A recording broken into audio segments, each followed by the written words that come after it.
It is August 22.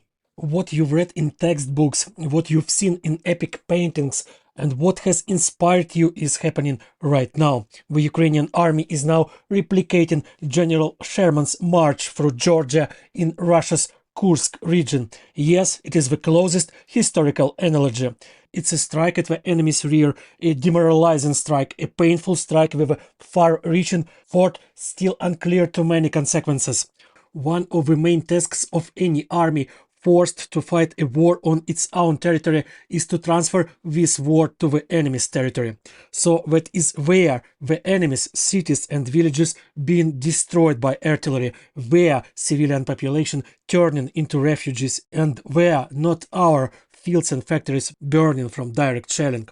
For 2.5 years, Ukraine fought with a wild and impossible limitation. Our partners gave us weapons, but forbade us from using them outside of Ukraine. We had no right to strike military targets in Russia, while Russia had no such restrictions. Now everything is changing. We are bringing the war to the territory of the aggressor country. They have sown the winds, and now they will reap the whirlwind. I would like our offensive to be exactly like Sherman's, all the way to the sea, the Baltic or the White Sea, with the destruction of everything in its path, cutting the enemy fronts in half. Of course, it won't be that way. These are different times with different weapons, tactics and logistics. But what is happening now is history, something that could become a turning point in this war.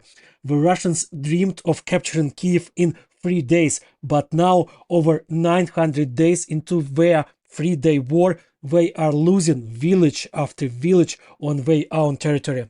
It's been a long time since I've had a real reason for good cheer, but now I'm almost dancing. We have thrown the fire of war back to where it came from. Now we must push forward and not stop. I confess I'm a bit envious of my comrades who are now fighting in the Kursk region. When I left Russia more than 10 years ago, I told myself I would never return to that wretched racist country. But now I realize that I would gladly go there for a couple of months in a Ukrainian tank.